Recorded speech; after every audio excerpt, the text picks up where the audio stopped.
Hi, this is Daniel Mushrush with Mushrush Red Angus, and I'm here at Cross Country Genetics today with Dr. Joel Anderson. And we wanted to take some time to talk about embryo transfer, kind of what it is, and then how we use it in our own program. So, with that being said, Dr. Anderson, start at the top. Tell us a little bit about what ET is, kind of just a basic ET 101, Okay. where it is, what it's for, how it's used. Yeah, so we can do that. So embryo transfer in beef cattle, we utilize donor cows. We collect multiple embryos out of them. We do that at our facility here, in-house at our clinic. We also do that on the farm. So we'll go out to Mushrush. There'll be a group of donors that have been set up, gone through a series of injections, been artificially inseminated. We will collect embryos. The goal is that donor cow can give us multiple ovulations and multiple viable embryos on that day. Then what we'll do with those embryos is we'll either freeze them or transfer them fresh into recipients, essentially surrogate animals that are going to raise those calves. So essentially what we've been able to do is we take one donor who in her lifetime may have 10 to 12 calves if she's a really good cow, lasts a long time, and we can replicate that lifetime of calf production in one breeding season based off of her embryo performance and collection of embryos. And so let's talk about recips real quick. What makes a good recip? How do you use recips in your clinic? And then maybe the overarching question that we get a lot of is, that embryo bull in the cell catalog that I have an interest in doesn't have a weaning ratio. Yep. Doesn't have a birth ratio. Why does that animal have those blanks in the catalog? So as we discussed, we collect a Mushrush Red Angus cow, and then we take those embryos to recipients or to surrogates. Those cattle, our main focus is cattle that are functional in terms of wanting to get pregnant, cows that can lay down and have those ET calves efficiently, and then nurse and raise a really high quality calf. That recipient herself will impart some of the performance of that ET calf. Does she milk really heavy? Does she have an udder issue? Is she an older cow, a younger cow? All of those factors are involved in raising that ET calf and are very difficult for us to make comparisons across, calves that are raised at your place, calves that are raised at a cooperator herd, which would be a commercial cattle operation that's raising those ET calves for you. It's very difficult for us to ratio those the same way in terms of a contemporary group it would be at your place. So historically, when you see those ET calves, we're going to make delineations based on the expected progeny differences, EPDs, not necessarily how that ET calf performed on the side of that recipient cow. Some of our recipient cows are Red Angus cows. Some of them may be black baldy cows. We may have some continental influence cows. So you're going to see a variation in terms of what the dam is raising that ET calf. And that brings us to the next point, I think, that we could talk about is where do we use it within Mushrush Red Angus, and why should somebody maybe look for some of those ET calves with a little confidence? And go ahead. So most of our clientele base, and Mushrush would fit right into this, they've used embryo transfer to make their cow herd better. So what you've done is, we started this process about 7-8 years ago with Mushrush Red Angus, and Daniel said, I've got these cows I really like. And the Mushrush program is focused on the female. They're based on that cow.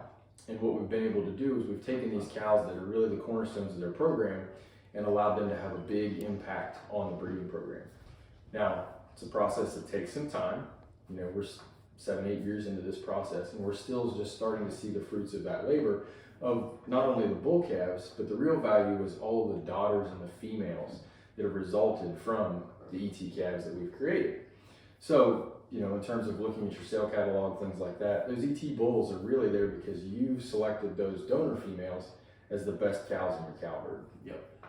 I think that shows when you look at some of our herd bulls and what we're using. You look back in Triton, he was an embryo calf.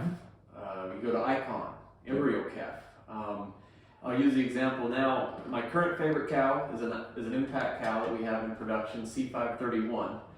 This year she had 2 herd bulls that we put in the herd out of 2 different sires. She had 5 females, 5 daughters that we rolled into the herd, and of one of those brothers that we kept in our own herd for our own use, there's going to be 3 more additional full brothers that'll be in the sale.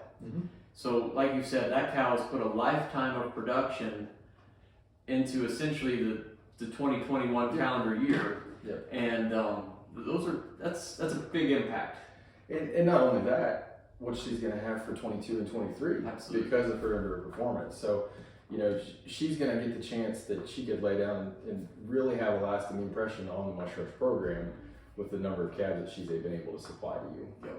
And I think that's something we look at a lot is there's a lot of different ways to approach embryo transfer. Whether there's generational intervals, whether there's 100 different ways to approach it, and that's one thing we've always looked at is the laboratory versus the factory type model, and that, you know, when we have just our normal breeding program, our structured AI, our progeny tests, some of those, we're seeing what works. We're throwing some young bulls against cows in structured matings. We're seeing how it works. But then when we find something that works, then this program becomes the widget factory. And then just like C531, we stamp out as many of those as we can in a short amount of time, so we can get those in our own herd, and then we can, the bulls frankly are almost a secondary component of our own herd bulls and the females we're putting back in our own herd. But the fact that we can offer some of these full brothers in the sale is really quite the bonus, I think. Yeah, and I think it's phenomenal that those females are impacting your cow herd, but also you're giving your clientele base the opportunity to purchase those bulls that make really uniform calf crops. Yeah. You know, from a EPD standpoint, we can go through and we can evaluate and find bulls that fit a certain EPD criteria, but there's also the phenotypic component to that. And one of the big things that I think Embryo Transfer allows some of our client base to do is you can go through and walk through those pins at your place, and you'll start to notice, I like that bull, I like that bull, I like that bull, just based on a phenotypic evaluation, and you'll start to realize, hey, they're either very similarly related or maybe full ET brothers as well. So really a unique way to use embryo transfer, and I've really enjoyed the way we've used it in your program, and we've used females at different stages of their productive life.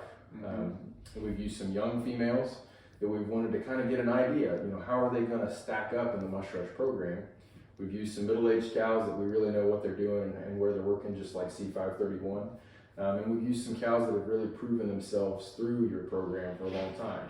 RT512 RT512, U214, you know, a lot of these cows that when we look through your pedigrees, there's a lot of their impact in there, not only just from the bottom side of the pedigree, but the sides that they represented as well. So really high value females that we're working on and working with the mush rush program to produce those genetics. So is there anything else you want to leave, kind of overarching thoughts before we go? No, I think it's just fantastic to see what we can utilize embryo transfer to do to allow some of these cows to really shine. In the cattle industry, we're so used to artificial insemination and the impact that bulls can have. But we're now giving, you know, programs like yours the ability for these cows, which have become the cornerstone of your program, to really have a lasting impact on your program, on your clients' opportunities at a bull sales standpoint. Also, you know, the Red Angus breed as a general. You know, we can now make bigger influences with certain females that otherwise, you know, only have a chance to have one calf a year. Yeah. So with that, this is kind of a short and simple video. If you have any other questions about our embryo program, whether it's the cows we're using, the bulls we're using, or even just the science behind it, feel free to reach out. We'd be happy to chat at length, and if there's any answers I don't know, I have a professional here with me. So with that, thanks for watching.